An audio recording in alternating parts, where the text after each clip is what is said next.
নমস্কাৰ দুপৰীয়া বাতৰিলৈ সকলোকে স্বাগতম জনাই ষ্টুডিঅ'ত মই নিতুমণি আহিছো প্ৰথমটো খবৰলৈ পাঠালাৰ ষ্টেট বেংকত তলা লুকুৱা হ'ল তিনিজন কৰ্মচাৰী কোভিডত আক্ৰান্ত হোৱাৰ পাছতে বৃহস্পতিবাৰে বন্ধ কৰি দিয়া হয় পাঠালা ষ্টেট বেংকৰ শাখা পুৱাৰ ভাগত একাংশ গ্ৰাহকে বেংকত ভিৰ কৰে যদিও সাৱধানতাৰ বাবে কৰ্তৃপক্ষই শাখাটো বন্ধ কৰি দিয়ে আনহাতে কৰ্তৃপক্ষই সকলো কৰ্মচাৰীৰ কোভিড টেষ্ট কৰাৰ ব্যৱস্থা কৰিছে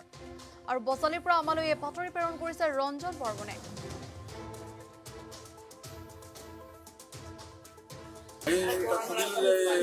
कोरोना प्रॉब्लम आदि टेस्ट कर बंद আমাৰ তিনিজন ষ্টাফৰ এইটো আপোনাৰ পজিটিভ ওলাইছে আমি আজি জনাইছোঁ কম্পেনিং অফিচ আৰু আজি আমাৰ গোটেই ষ্টাফৰ টেষ্ট হ'ব টেষ্ট কৰাৰ পিছত যিটো প্ৰট'কল আছে বিলাসীপাৰা পশ্চিম সমষ্টিৰ গড়কাপ্তানি বিভাগৰ এটা বিধ্বস্ত পথ আৰু এই বিধ্বস্ত পথে এতিয়া জমৰ যাতনা ভোগাইছে ৰাজ্য এই পথেদি চৰচাপৰিৰ প্ৰায় 100ৰো অধিক গাঁৱৰ ছাত্ৰ-ছাত্ৰী যান-বাহনকে ধৰি হাজাৰ হাজাৰ পথচাৰীয়ে দৈনন্দিন অহা-যোৱা কৰে কিন্তু সমষ্টিৰ বিধায়কে এই পথটোৰ মেৰামতিৰ কাম হাতত লোৱা নাই বুলি এক গুৰুতৰ অভিযোগ উত্থাপিত হৈছে এই ক্ষেত্ৰত স্থানীয় ৰাইজে অতি শীঘ্ৰে পথটো মেৰামতি কৰিবলৈ দাবী উত্থাপন কৰিছে অন্যথা প্ৰতিবাদৰ হুংকাৰ অঞ্চলবাসীৰ আৰু বিলাসীপাৰাৰ পৰা আমালৈ এই বাতৰি প্ৰেৰণ কৰিছে অমিত চৌধুৰীয়ে আমাৰ বদৰুদ্দিন আজমল সাহেব আমাৰ যি এমপি ডাঙৰীয়া আজিলৈকে এদিনো আমাৰ এই ৰাস্তা ঘাটলৈ আমি সংসদত মাত মতা আমি দেখা নাই আমাৰ হাফিজ বছিৰ আহমেদ আল কাছিমি সাহেব আমাৰ বিধায়ক আজিলৈকে আমি বিধানসভাৰ মজিয়াত আমাৰ এই অঞ্চলৰ ৰাস্তাসমূহলৈ একেবাৰে নিমাত হৈ আছে আমি প্ৰত্যক্ষ কৰিছোঁ গতিকে আমি আপোনালোকৰ যোগেদি অসম চৰকাৰ তথা আমাৰ বিধায়ক হাফিজ বছিৰ আহমেদক আমি ধিক্কাৰ জনাইছোঁ আমাৰ এই বৃহত্তৰ অঞ্চলৰ এই যে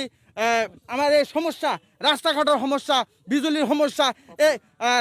শিক্ষাৰ সমস্যা এইবিলাক সমস্যালৈ আপোনালোকে বিধানসভা পৰৱৰ্তী খবৰ এগৰাকী শতৰুদ্ধৰ বৃদ্ধাৰ হিয়া ভগা কালত হয়তো আপোনাৰো চকুলো নিগৰিব বৃদ্ধাগৰাকীক দেখিলে পৰিয়াল বুলিবলৈ এটি 10 বছৰীয়া নাতি লৰাই মানুহৰ ঘৰত কাম কৰি এমুঠি খাদ্য যোগাৰ কৰি অনা বৃদ্ধাগৰাকীয়ে এসাঁজ খাই এসাঁজ নোখোৱাকৈ জীয়াই আছে মাত্ৰ চাৰিওফালে হাবি জংঘলৰ মাজত 3 বছৰ পূৰ্বে ওচৰ চুবুৰীয়া কেইজনমান যুৱকে টিঙৰ বেৰা দি থকা ব্যৱস্থা কৰি দিছিল আৰু বৰ্তমান দুৰ্ভগীয়া বৃদ্ধাগৰাকীৰ হাত ভৰি পক্ষাঘাত হৈ আছে আৰু যাৰ বাবে অতি বিধ্বস্তভাৱে জীৱন কটাব লগা হৈছে এগৰাকী বৃদ্ধাই আৰু বোকাজানৰ পৰা আমালৈ এই বাতৰি প্ৰেৰণ কৰিছে দিগন্ত মহন্তই আপোনাৰ কথা কওকচোন আপুনি কিমান দিন হ'ল এনেকে থকা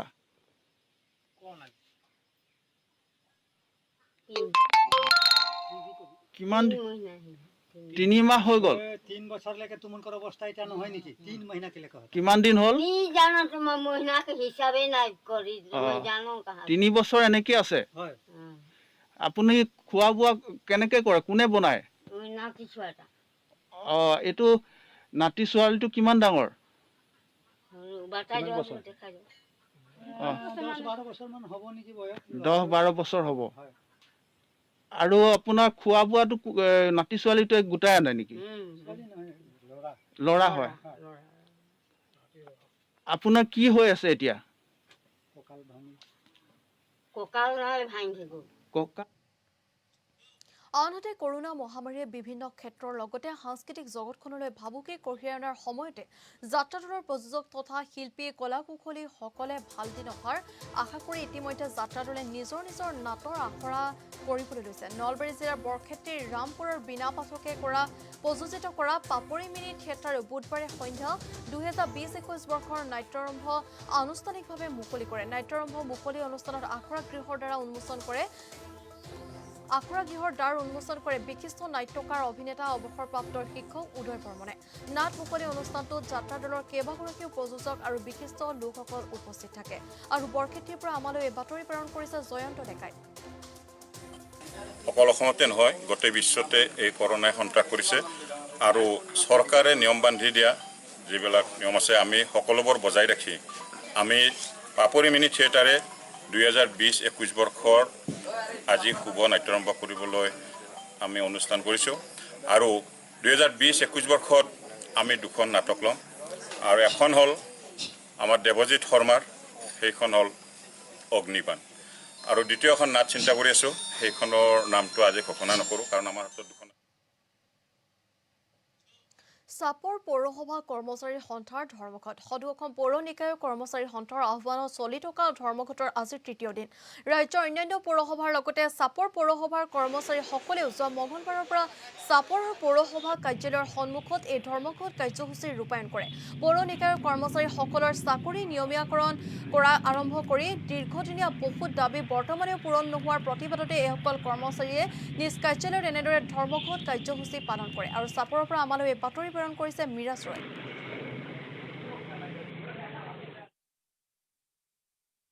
পৌৰ কৰ্মচাৰী সন্থাৰ তৰফৰ পৰা 2013 চনৰ 4 ছেপ্টেম্বৰ তাৰিখে চৰকাৰৰ লগত এটা কেবিনেট সিদ্ধান্ত হৈ যায় আমাৰ চাকৰিবিলাক চৰকাৰীকৰণ কৰাৰ কাৰণে। বৰ্তমান চৰকাৰলৈকে আজিলৈকে কৰা নাই, যাৰ কাৰণে যোৱা 21/8/2020 তাৰিখে গুৱাহাটীৰ এখন সাধাৰণ সভা অনুষ্ঠিত আৰু এই সভাতে আমাৰ দ্বিতীয় পৰ্যায়ৰ আজি কাৰ্যসূচী চলি আছে। 1, 2 আৰু 3 তাৰিখে ধৰ্মঘট চলি আছে। এই ধৰ্মঘটৰ সময়ত আমাৰ কাৰ্যালয়ৰ কোনো ধৰণৰ কাম কাজ নচলিব। তাৰপিছত এই 3 দিনৰ পিছতো যদি চৰকাৰৰ কোনো গা নলৰে তেতিয়াহ'লে আমি 5 তাৰিখৰ পিছত আকৌ ধৰ্মঘটৰ কাৰ্যসূচী। মহামাৰী কৰোনাৰ পৰিপ্ৰেক্ষিতত সৰ্বস্বান্ত হৈছে সাধাৰণ জনতা। তাৰ মাজতে ধুবুৰী জিলাৰ চাপৰ ৰাজচক্ৰ আৰিয়াজাৰ সংৰক্ষিত বনাঞ্চলৰ দীৰ্ঘদিনৰ পৰা বসবাস কৰা 43টাকৈ পৰিয়ালক বন বিভাগে উচ্ছেদ কৰিছিল, যাৰ ফলত উচ্ছেদিত পৰিয়ালকেইটাই সম্প্ৰতি অনাহাৰে অৰ্ধাহাৰে পাৰ কৰিছে দিন। বুধবাৰে এই উচ্ছেদিত পৰিয়ালকেইটাৰ কাষত উপস্থিত হয় অসম প্ৰদেশ যুৱ কংগ্ৰেছৰ সাধাৰণ সম্পাদক নুৰ ছফিকুল ৱাজিদসহ কংগ্ৰেছৰ এটা দল। দলটোৱে এই পৰিয়ালকেইটাৰ মাজত খাদ্য সামগ্ৰী বিতৰণ কৰি পৰিস্থিতিৰ বুজ লয়। আৰু চাপৰৰ পৰা আমালৈ বাতৰি প্ৰেৰণ কৰিছে মিৰাজ ৰয়। উচ্ছেদটোতো এতিয়া এই সময়ত যিটো অৱস্থা হৈছে ভাৰতৰ, এই লকডাউনৰ সময়ত মানে এই অৱস্থাৰ এই হাহাকাৰ অৱস্থাটো হোৱাৰ কাৰণে আমি এইটোক লৈ কেনে আমি ইয়াৰ এগেইনষ্টত আমি কথা ক'বৰ কাৰণে আমি আগবাঢ়ি আহিছোঁ। আৰু চৰকাৰক আমি অনুৰোধ কৰিম যে এই লকডাউনৰ সময়ত উচ্ছেদ অভিযানটো তেখেতসকলে সমাপ্ত কৰক আৰু অতি সোনকালে এই লোকসকলক চৰকাৰী ভূমি এই অঞ্চলত এভেইলেবল আছে আৰু তাতে তেখেতসকলৰ সংস্থান। ৰাজ্যত ইজনৰ পাছত সিজনকৈ জনপ্ৰতিনিধি আক্ৰান্ত হৈছে COVID-19ত আৰু এইবাৰ যোৰহাটৰ সাংসদ তপন কুমাৰ গগৈ COVID-19 পজিটিভ চিনাক্ত হৈছে। জ্বৰ আৰু কাহত ভুগি আছিল সাংসদগৰাকী আৰু বৰ্তমান GMCHত চিকিৎসাধীন হৈ আছে সাংসদগৰাকী। আৰু যোৰহাটৰ পৰা আমালৈ এই বাতৰি প্ৰেৰণ কৰিছে আনন্দ বৰাই।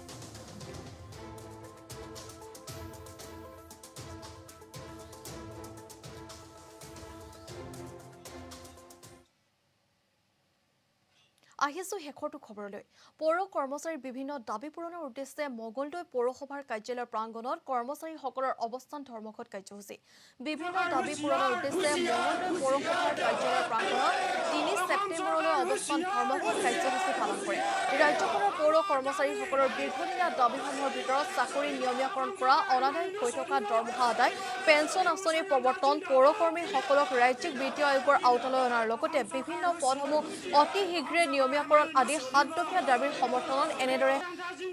ধৰ্মঘট কাৰ্যসূচী ৰূপায়ণ কৰি আহিছে। আৰু মঙলদৈৰ পৰা আমালৈ এই বাতৰি প্ৰেৰণ কৰিছে লোকেশ্বৰ বৰুৱাই।